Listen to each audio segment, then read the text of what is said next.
Buenos días, sean todos bienvenidos a esta clase de literatura del viaje. En este caso el tema es análisis de obras literarias y géneros literarios. Por ahora vamos con el análisis de obras literarias. Analizar es descomponer el todo en sus partes y reintegrarlas, como si se tratara de un rompecabezas. Para poder lograr un buen análisis literario es indispensable lo siguiente: estudiar el contexto histórico y social de la época en la que fue escrita la obra, estudiar la biografía del autor y datos de interés. ¿Ok? Existen una infinidad de obras escritas en el idioma español, obras que nos representan como cultura, como seres humanos, nuestra idiosincrasia, nuestra manera de ver el mundo.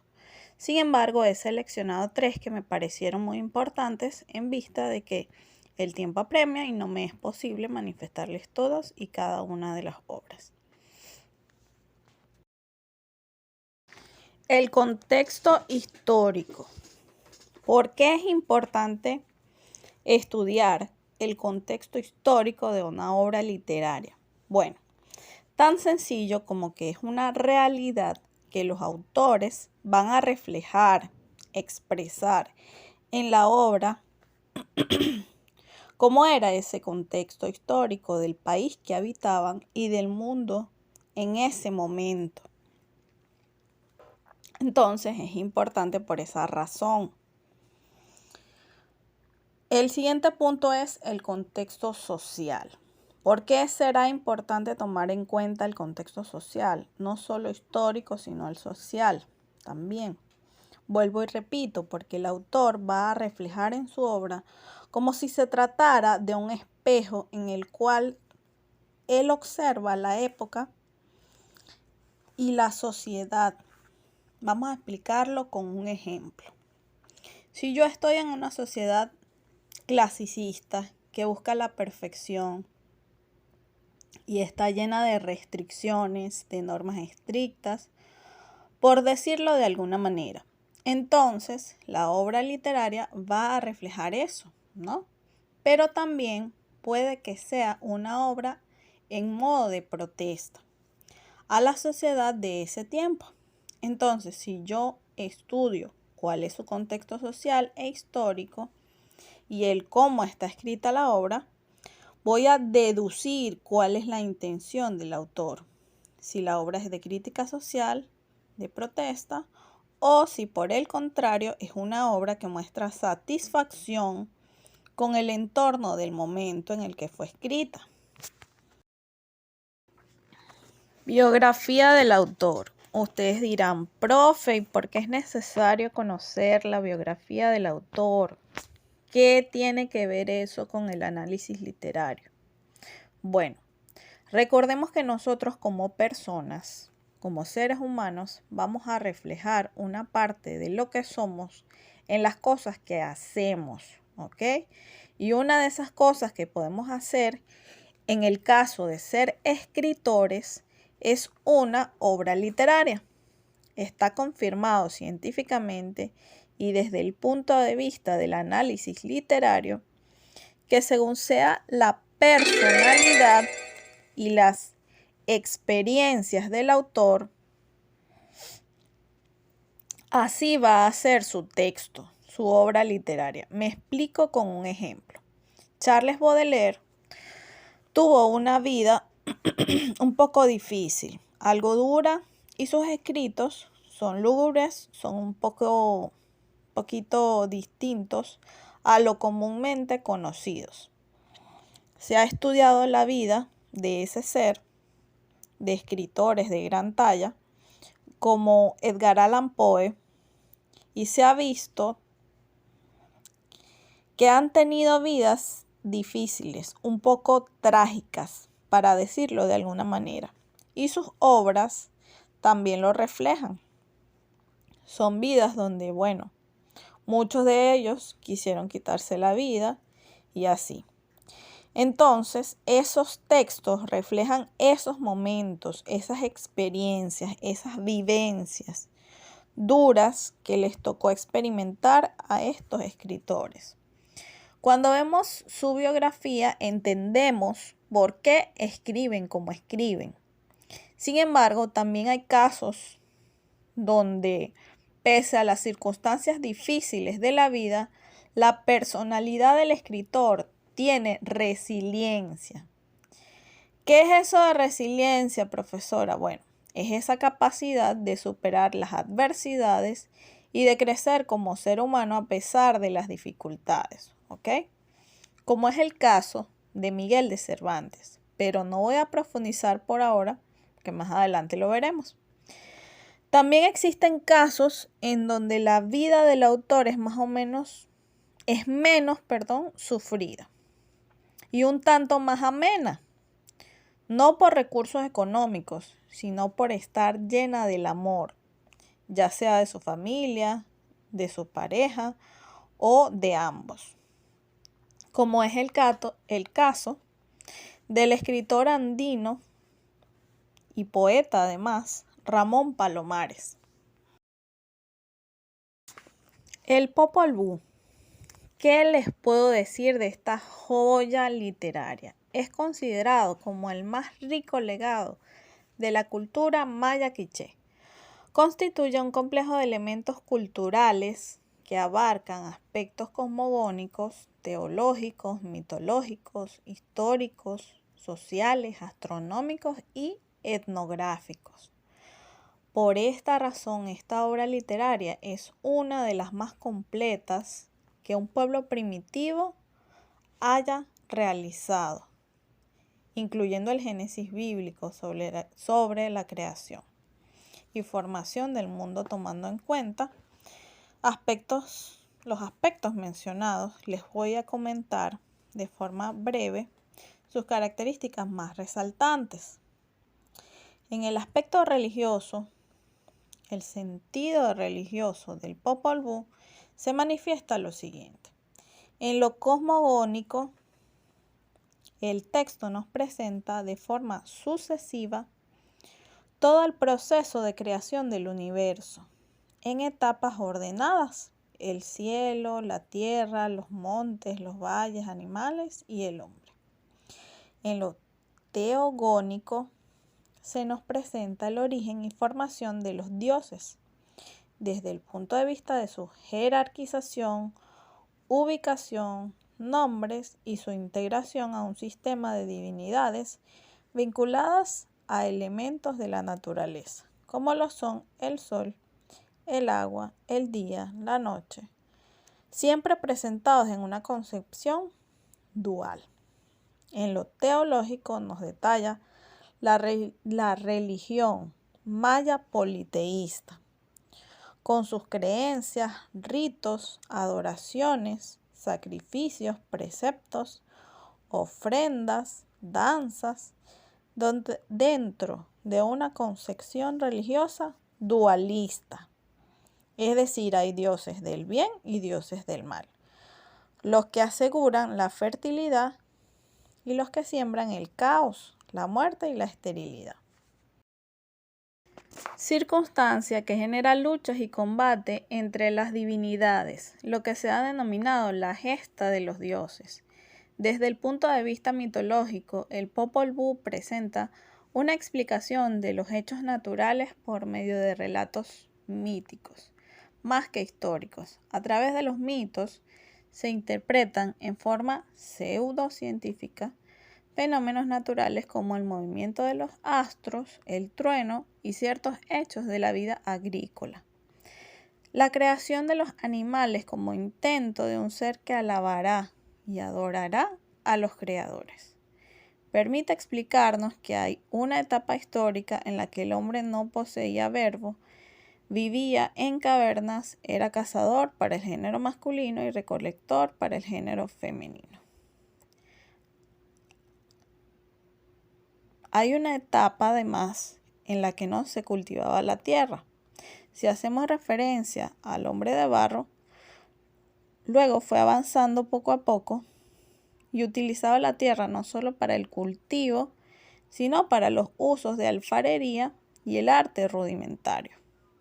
Otros mitos que se pueden citar son los que explican la fecundidad vegetal y la fecundidad humana, a través de un relato dramático de la muerte de los dioses Junjunapú y Unkub a manos de los dioses infernales Xibalbá y el de la doncella Ixquia. También se manifiesta cómo esto cambia. El hombre comienza a practicar la agricultura y comienzan a cambiar la forma y estilos de vida. No solamente en la historia científica que hemos estudiado nosotros, sino que en este relato del Popol Vuh también existía una mitología que hablaba de esto, lo narraba. Entonces a eso me refiero cuando les digo que se deduce que los hombres no tenían verbo, es decir, la capacidad de dialogar y emitir palabras. Luego fueron evolucionando por medio de los mitos que ellos cuentan y así sucesivamente hasta llegar al hombre de hoy. ¿Ok? Desde el punto de vista histórico-sociológico, el Popol Vuh narra la vida de diversas tribus, sus migraciones por distintos lugares, su organización política, económica y social. También se refiere a las instituciones, sus costumbres, formas de vida y las luchas entre los diferentes grupos para crear imperios dominadores, como por ejemplo los quiché y los cachiqueles. Desde el aspecto ético, los mayas tenían una concepción no solo individual, sino comunitaria, en el sentido de mantener y practicar ciertos valores espirituales que cohesionaron al grupo. Eso a través de este mundo mítico. No solo se castiga al arrogante y al malvado, sino en general. Todos los vicios eran penados. En cambio, la justicia, la bondad, el ser cooperativo y el trabajo eran considerados como aspectos sagrados. A continuación tenemos a Don Quijote de la Mancha, de Miguel de Cervantes Saavedra. La obra narra las aventuras de un hidalgo llamado Don Alonso Quijano, que vivía en la región de La Mancha, Castilla, en donde poseía unas tierras de poco valor, muy aficionado a las novelas de caballería, cuyas lecturas fueron tantas que perdió la cordura. Decidió hacerse caballero andante para proteger a los desvalidos, enderezar entuertos o solucionar problemas y administrar la justicia. Sintiéndose ya todo un caballero, desempolva unas viejas y olvidadas armas de sus abuelos, para tener a alguien a quien dedicar sus aventuras, pensó en una dama y le dio el nombre de Dulcinea del Toboso, que no era sino una campesina llamada Aldonza Lorenzo, de quien él estuvo enamorado. Se da el nombre a sí mismo, Don Quijote de la Mancha, y también lo hace con su flaco caballo, Rocinante. Provisto de sus armas, sale en busca de aventuras y en su primera salida llega hasta una venta donde es armado caballero de acuerdo a lo que se creía en los rituales de la ley. Decidido ya en su profesión, sale en auxilio de un mozo a quien maltrataba a su amo. Luego, en otra acción, es apaleado por unos mercaderes. Es llevado a su pueblo por un amigo que lo encuentra malherido. Posteriormente, prepara su segunda salida en compañía de su escudero fiel, Sancho Panza. Juntos realizaron un sinnúmero de aventuras, entre las cuales destacan la de los molinos de viento, el envío de Sancho con una carta para Dulcinea y el descubrimiento que hacen el cura y el barbero del paradero de Don Quijote. obligándolo a regresar a su tierra natal. La segunda parte del libro narra la tercera salida de Don Quijote, quien va a la región del Toboso a investigar el encantamiento que sufre Dulcinea. Luego viene su combate y triunfo contra el Caballero de los Espejos, que no es sino su amigo y paisano Sansón Carrasco. Se marcha a Barcelona, donde combate con el Caballero de la Blanca Luna, el mismo bachiller Sansón Carrasco, y resulta vencido. El bachiller le pone como penitencia vivir durante un año en su tierra natal. Regresa a su aldea y piensa hacerse pastor de ovejas, pero lo invade la nostalgia. Se enferma y recobra la razón, vuelve a la cordura, aborrece las novelas de caballería y redacta su testamento. Muere a pesar de que el bachiller, el cura y Sancho Panza le ruegan que no decaiga para que inicie su vida de pastor de ovejas. ¿Cuál será el contexto histórico de esta prominente obra como lo es Don Quijote de la Mancha? Bueno, ubicar a Cervantes dentro de la historia de la cultura española es hablar del siglo de oro, o más ajustadamente, la Edad de Oro. Cronológicamente es un periodo que abarca más de 100 años. Históricamente comprende al Renacimiento y al Barroco. El primero se enmarca dentro del siglo XVI y el segundo en el siglo XVII. Y por último, en este mapa mental tenemos el boom latinoamericano. ¿De qué se trata esto? Bueno, esto se da con diferentes escritores latinoamericanos, quienes sugieren otra forma de hacer un cuento. Se inicia con Julio Cortázar, con Rulfo, Vargas Llosa, Gabriel García Márquez, entre otros. El boom latinoamericano es innovador, con el llamado realismo mágico o lo real maravilloso, porque mezcla la fantasía con la realidad en un marco completamente verídico. Se origina en América y es una cuestión de percepción, tanto de la naturaleza como de la actitud. Más que un movimiento, está comprendido entre los años 1963 a 1970. Su auge se debió al dominio de nuevas técnicas narrativas.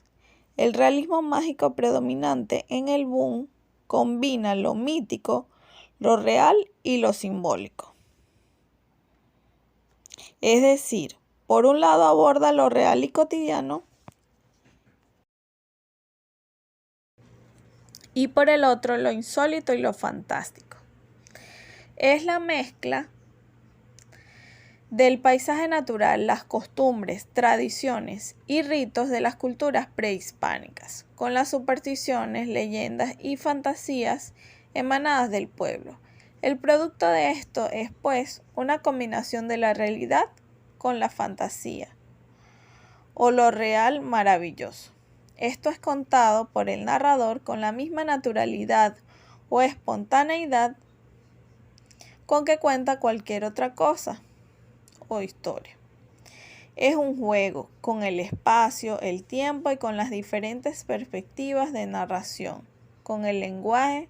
Entre sus escritores más importantes tenemos a Gabriel García Márquez, Jorge Luis Borges y Mario Benedetti, que es quien está en la foto. Mario Benedetti nació el 14 de septiembre de 1920 en El Paso de los Toros, Uruguay.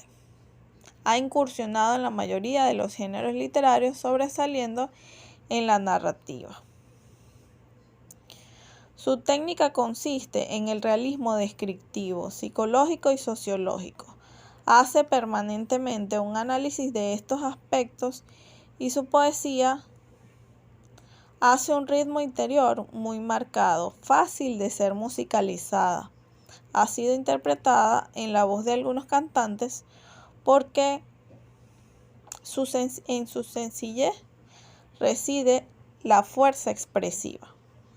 Benedetti cree en la literatura de compromiso. Su producción literaria pertenece especialmente a la poética que se ha ligado al realismo crítico y social. Acá les comparto un fragmento de un poema de él que se llama No te rindas y dice así: no te rindas, aún estás a tiempo de alcanzar y comenzar de nuevo, aceptar tus sombras, enterrar tus miedos, liberar el lastre, retomar el vuelo. No te rindas, que la vida es eso. Continuar el viaje, perseguir tus sueños, destrabar el tiempo, correr los escombros y destapar el cielo. No te rindas, por favor no cedas, aunque el frío queme, aunque el miedo muerda, aunque el sol se esconda y se calle el viento, aún hay fuego en tu alma, aún hay vida en tus sueños. Es un poco más largo, pero solo les compartí un pequeño fragmento. Lo pueden buscar por internet. Y de Gabriel García Márquez les recomiendo La marioneta y 13 líneas para vivir. Son excelentes. Los géneros literarios. Los géneros literarios no son más que la manera de clasificar las obras literarias según sus características. La primera clasificación sería el género épico, el género lírico y el género dramático. El género épico. La épica o género épico es un género narrativo de distintos momentos en la historia en el que se presentan hechos legendarios o ficticios relativos a las hazañas de uno o más héroes y a las luchas reales o imaginarias que estos han experimentado. En cuanto al género lírico, el género lírico es uno de los géneros literarios más antiguos, en el que el autor expresa sus sentimientos o emociones en forma de verso o prosa, usando un lenguaje metafórico o poético. Y por otro lado tenemos el género dramático. El género dramático es aquel que representa algún episodio o conflicto de la vida de los seres humanos por medio del diálogo de los personajes. El término drama viene de la palabra griega que significa hacer, y por esa razón se asocia normalmente a la idea de acción. Este género mezcla el arte literario y el arte escénico, y es uno de los géneros artísticos más potentes de la tradición occidental. El género épico se subclasifica en epopeya, leyenda, fábula, cuento y novela. La epopeya es un poema de carácter narrativo y extensión considerable que presenta una hazaña grande y pública protagonizada por un héroe o hecho grandioso en el que suele intervenir lo sobrenatural o maravilloso. Mientras que la leyenda son narraciones extraídas de la vida del pueblo y están relacionadas con personajes, lugares o hechos acontecidos en el ambiente de una comunidad. Sin embargo, a pesar de su carácter ficticio, tienen cierta base histórica, por lo que pretenden conservar la memoria de estos hechos. Por ejemplo, la leyenda de Florentino y el Diablo, la leyenda de La Llorona, etc. La fábula. La fábula es una narración breve en la que sus personajes son animales y tienen carácter moralizante. Por ejemplo, las fábulas de Tío Tigre y Tío Conejo, la fábula de la liebre y la tortuga de Esopo. El cuento. Su función es la de entretenimiento y divulgación de las costumbres y tradiciones de los pueblos. La novela es una obra literaria en prosa en la que se narran sucesos verosímiles enlazados en una acción única que se desarrolla desde el principio hasta el fin de la obra. El género lírico, también llamado la lírica, se subclasifica en oda, elegía, égloga, sátira, madrigal, epitalamio, epigrama e himno. La oda es una composición poética en verso caracterizada por un tono elevado a modo de canto, una temática religiosa, heroica, amorosa o filosófica, entre otros, que contiene una reflexión del poeta. La elegía. Originalmente eran poemas tristes, nostálgicos, invocados por la muerte de un ser querido. Se utilizaban para acompañar las honras fúnebres. De igual manera son reflexiones sobre la muerte. Su derivación etimológica es la de llanto. Posteriormente, la elegía es la expresión de sentimientos de dolor ante una desgracia personal o colectiva de cualquier tipo. La égloga.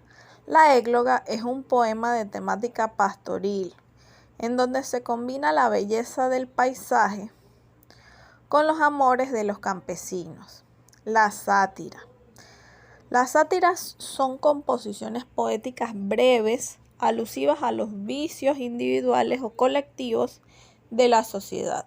Según sea la intención del autor, será el tipo de sátira. La finalidad de una sátira es ridiculizar, es decir, busca burlarse de una persona o situación. Madrigal. El madrigal son poemas breves que eran utilizados para decir galanterías o piropos. El madrigal es de origen italiano.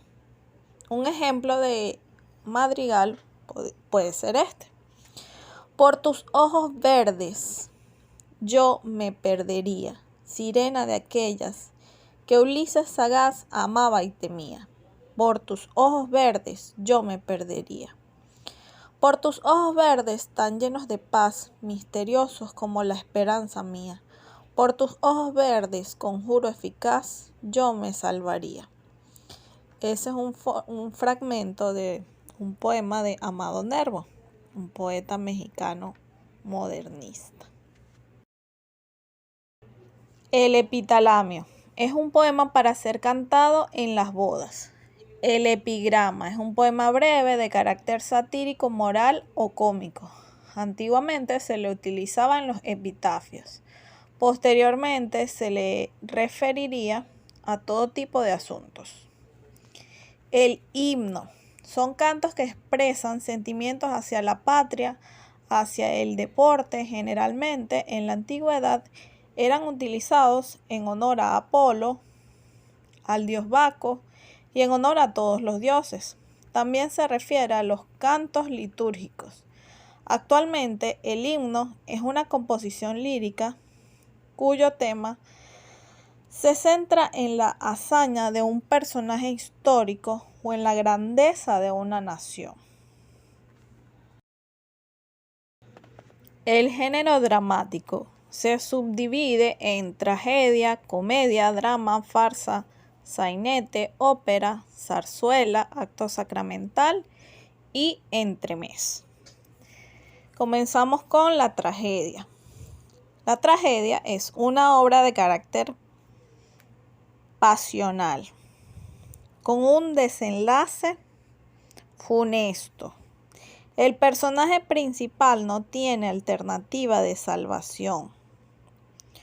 Cualquier camino que elija lo llevará a su destrucción, ya sea física o moral. La tragedia no siempre termina con la muerte del personaje, pero sí destruido. La tragedia presenta el conflicto llevado a cabo entre un héroe y la adversidad, la cual lo vence, y el desenlace generalmente es doloroso. El protagonista en la tragedia siempre sufre por luchar contra los valores establecidos o por defenderlos. La consecuencia es desfavorable para él. La comedia. La palabra comedia proviene del griego komos, que significa fiesta o procesión de máscaras. La comedia es el género dramático que presenta un problema en donde el humor juega un papel importante. Lo esencial es la confusión, la cual provoca risa. Depende del humor desarrollado, adquirirá el nombre del tipo de comedia. Mediante la comedia también se puede satirizar a un personaje, a una clase social o a una época, ya que éstas manifiestan las costumbres y el modo de vida de una sociedad. Los personajes de la comedia son diferentes a los de la tragedia. Estos son seres de condición social inferior y su desenlace es casi siempre feliz, de carácter festivo. Su finalidad es la de proporcionar diversión y entretenimiento. El drama. El drama desarrolla aspectos de la vida con elementos cómicos y trágicos en forma interesantes.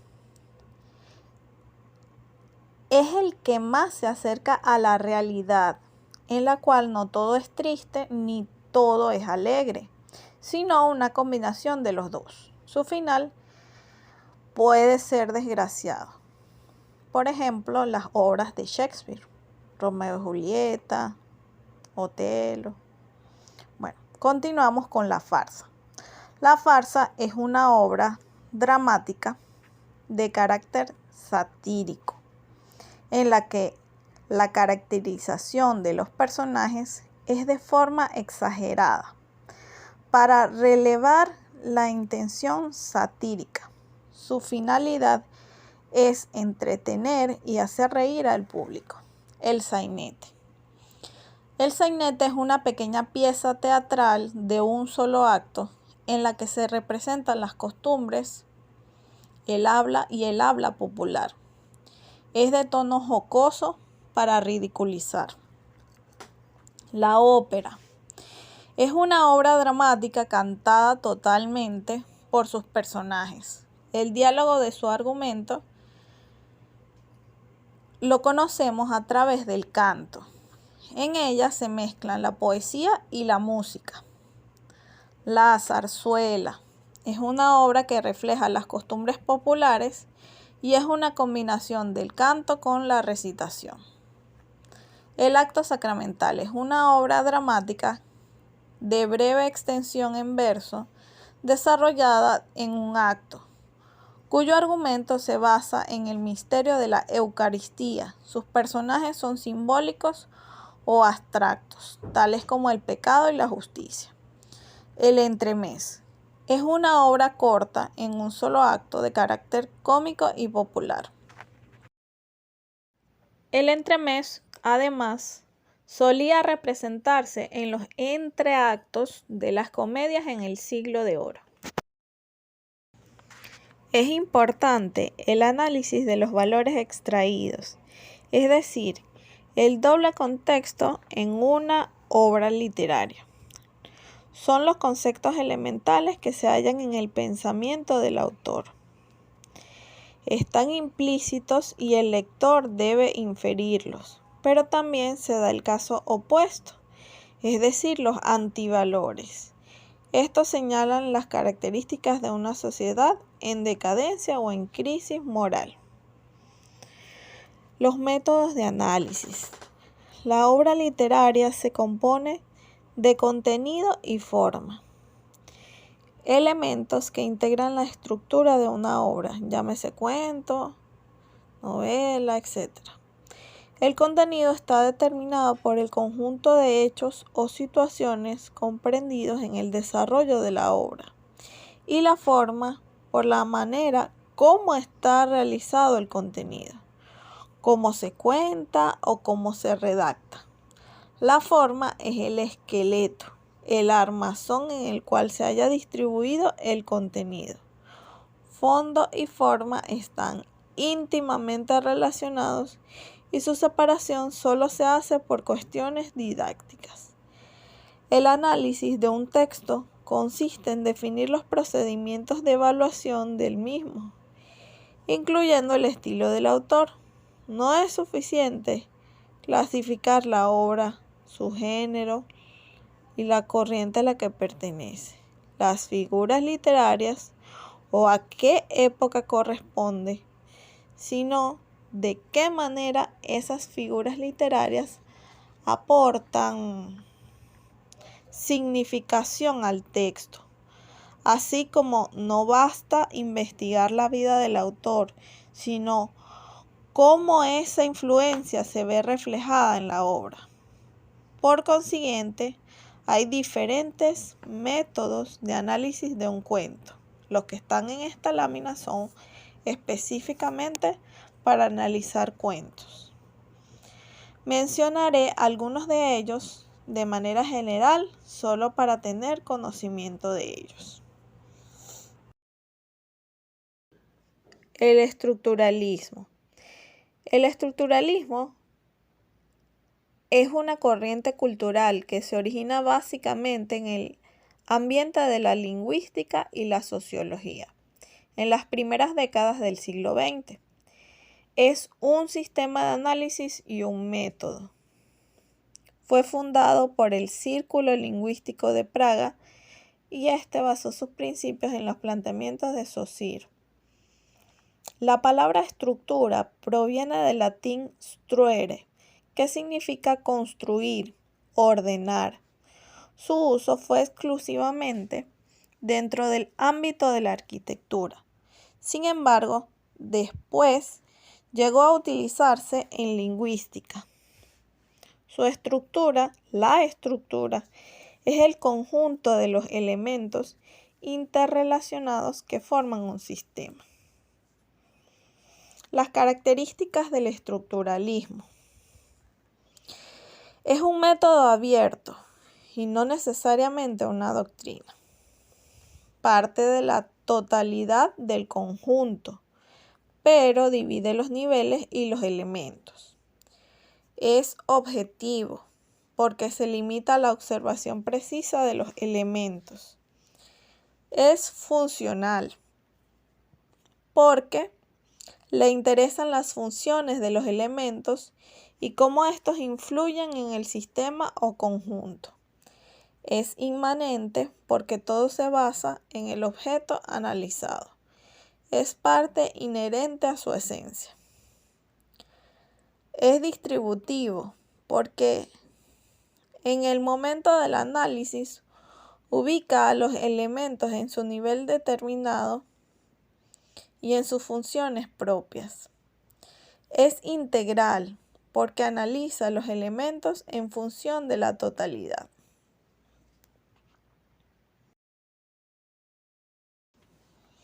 Dentro de este método estructuralista, los más conocidos niveles de análisis del texto narrativo son propuestos por los autores Propp y Bremont, Greimas y, por último, Todorov. Vamos con el método de la morfología del cuento. Estudio de las estructuras. Este método fue propuesto o creado por el formalista ruso Vladimir Propp. Consiste en la descomposición de sus elementos, en la observación de las funciones de los personajes. Propp las define como las partes constitutivas del relato y están relacionadas mutuamente. Son los elementos fijos del cuento independientemente de quienes las ejecuten. La función es equivalente a un acto. La estructura del cuento está constituida por la secuencia lógica. Para Propp existen 7 personajes y cada uno de ellos cumple funciones. El héroe o protagonista, que trata de lograr su objetivo. El donante o proveedor, quien proporciona algo al protagonista para ayudarlo a cumplir su cometido. El mandatario, que se encarga de comunicar siempre algo importante a los demás personajes. El falso héroe es el traidor de la historia. Trata de aparentar ser el personaje principal y hay que diferenciarlo. El antagonista, encargado de obstaculizar y crear un clima negativo para el logro de los objetivos del personaje principal. El auxiliar es un personaje que ayuda al protagonista. Puede ser un animal, una persona, objeto o una virtud del protagonista. El bien amado es por lo que el personaje héroe lucha por conseguir. Igualmente puede ser una persona, un objeto o una meta que desea obtener. Las funciones o acciones están determinadas por los personajes y pueden ser principales y secundarias. Las principales pueden referirse a una carencia, prohibición, combate, victoria u otra. Y las secundarias se refieren a una sanción, castigo, complicidad, víctima u otras. La lógica de los posibles narrativos de Claude Bremond. Bremond basa su teoría en lo que son sus 4 pilares. El primero es la unidad base, es el núcleo narrativo, es decir, la función realizada por el personaje. Otro pilar, las funciones, están integradas por 3 básicas, correspondientes a cualquier proceso. La inicial presenta los primeros acontecimientos. La segunda presenta el desarrollo de esas acciones. Y la tercera cierra el ciclo del proceso. Esta puede llegar al logro del objetivo del personaje o a su total fracaso. Otro pilar, ninguna de las funciones mencionadas necesita indispensablemente de la otra ni se presentan en ese orden. Otro pilar, los elementos esenciales del relato son sucesión, integración e implicación de acontecimientos. Estos pueden presentarse de manera positiva o negativa, es decir, de mejoramiento o de degradación. Claude Bremond considera 3 funciones en los actos de los personajes: la que da inicio, la que desarrolla la narración y la que inicia el resultado de esa acción. Él afirma que la estructura del relato no siempre es lineal y por tanto muchas veces el relato no tiene una secuencia lógica de acciones. Por ejemplo, si un personaje cae en desgracia, consecuentemente su entorno social y económico también será deprimente. Sin embargo, puede sufrir un proceso de mejoramiento dentro de la historia, ya sea porque él lo busca o por cuestiones del azar. También puede suceder a la inversa. Un personaje dotado de todos los medios y situaciones favorables, en un momento dado, sufre un proceso de degradación, por lo que cambia el rumbo de su historia. El proceso de mejoramiento o de degradación puede ser físico o moral. Para Bremond, los personajes son pacientes y agentes, en vez de llamarse héroe y villano. Los primeros, es decir, los pacientes, se refieren a los personajes que sufren alguna transformación y son afectados por ese proceso. Los segundos, es decir, los agentes, son los personajes que inician una acción para afectar o modificar a alguien. Vamos con Greimas y el nivel de los actantes. Para Greimas, el personaje tiene vital importancia. lo llama actante. Se interesa más por lo que es que por lo que hace. Sin embargo, lo clasifica con base a sus acciones. Greimas clasifica a los personajes en parejas de 3 ejes temáticos: sujeto, objeto, donante o destinador, destinatario, ayudante, oponente. Estas 3 parejas de actantes funcionan en constante relación dentro de la obra. El personaje sujeto es uno de los principales y es quien origina las acciones. Desea lograr su objetivo. Este puede ser material, llámese persona o cosa, o puede ser abstracto como el logro de un ideal. El personaje objeto es lo que el personaje sujeto quiere conseguir o teme alcanzar. La siguiente pareja, destinador-destinatario, funciona así. El destinador es quien desvía el sujeto hacia otra parte, en este caso hacia el personaje destinatario. El destinatario es el beneficiado de las acciones del destinador. El personaje ayudante es quien favorece o ayuda en la historia al personaje sujeto. Por el contrario, el oponente realiza y obstaculiza al personaje sujeto. Los actantes a veces pueden cambiar de roles dentro de la historia sin llegar a modificarla. Y para ir culminando, tenemos a las categorías del relato de Svetan Todorov. Todorov opina que toda la narración está constituida por la historia y el discurso. La historia es el conjunto de acontecimientos llevada a cabo por los personajes y el discurso es la manera como son narrados. La historia es el devenir del relato, la exposición de los hechos, los cuales son contados por alguien. El tiempo del relato o del discurso es amplio, ya que se pueden narrar muchos acontecimientos a la vez.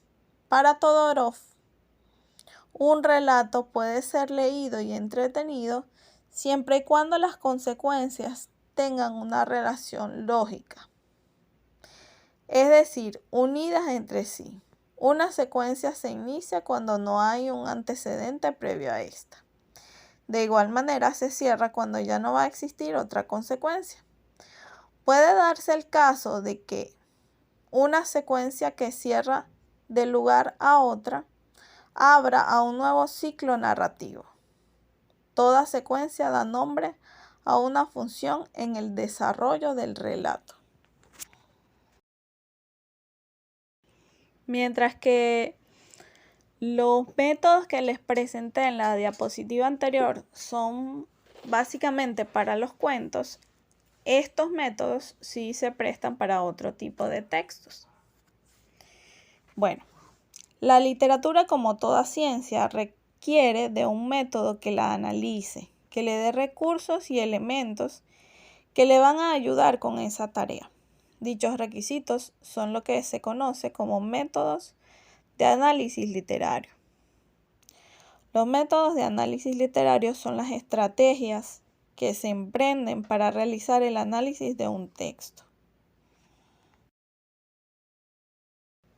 Estos se clasifican en 3 categorías: métodos inmanentes, trascendentes e integradores. Los inmanentes.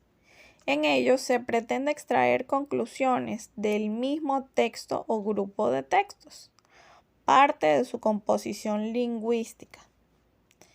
Mientras que en los trascendentales abordan la obra con estructuras que van más allá de su composición lingüística.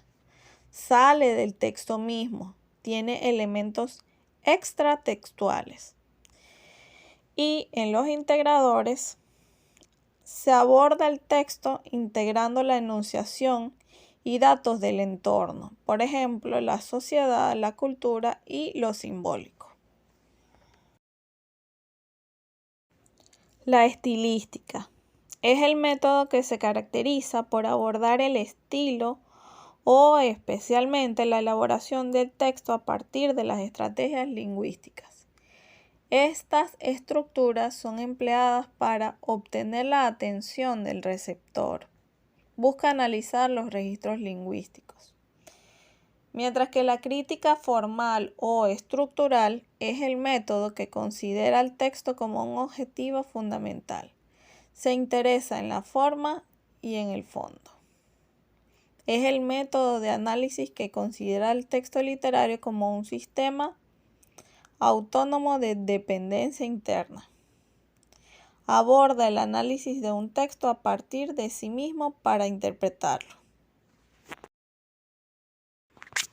La crítica literaria es un juicio, un señalamiento de los aspectos negativos y positivos para determinar el valor o el conjunto de valores de una obra literaria.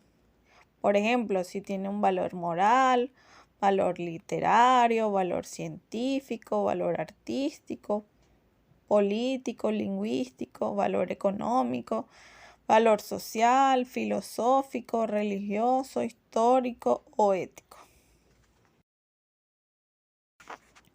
Análisis estadístico es la ciencia de recopilar, explorar y presentar grandes cantidades de datos para descubrir patrones y tendencias implícitas. Ahora pasamos a la subcategoría de los métodos trascendentes. El primero es la psicocrítica. Esta busca la interpretación a partir de la perspectiva de la mente humana, ya sea la mentalidad del autor o del inconsciente colectivo. La sociocrítica es una herramienta esencial en la teoría literaria moderna, que busca entender cómo las obras literarias reflejan y dan forma a la sociedad en la que se reproducen. Este método se enfoca en los aspectos sociales, políticos, económicos y culturales que rodean la obra, es decir, el contexto en el que está escrita. La estética de la recepción. Este método de análisis busca valorar el acercamiento al lector a partir de la aceptación y valoración del receptor, y este se convierte en el eje de la investigación. La hermenéutica es el arte de la interpretación, explicación y traducción de la comunicación escrita, la comunicación verbal y, secundariamente, la comunicación no verbal. Su concepto central es de constitución moderna. Es el de comprensión. La comprensión de textos importantes. ¿Ok? El primero de los métodos integradores es la semiótica. Según Serrano en el 2001, la semiótica se puede definir de una manera informal como una ciencia que estudia las diferentes clases de signos, así como las reglas que gobiernan su generación y producción, transmisión e intercambio, recepción e interpretación. Es decir, la semiótica está vinculada a la comunicación y a la significación, y en última instancia de forma que las incluye a las dos, a la acción humana. La pragmática se define como a la parte de la lingüística que centra su estudio en la relación existente entre la lengua, los hablantes y las situaciones en las que se produce la comunicación. Es decir, tiene cierta relación con el uso del idioma. La retórica es el arte del bien decir, de dar al lenguaje escrito o hablado eficacia bastante para determinar, persuadir o conmover. Es una disciplina que estudia la forma y propiedades de un discurso. La lingüística del texto tiene como objetivo específico el estudio de las estructuras supraoracionales, es decir, globales, que permitan establecer el criterio para distinguir entre un conjunto de oraciones cuáles forman una estructura textual y cuáles no. Todo esto desde el punto de vista del hablante ideal.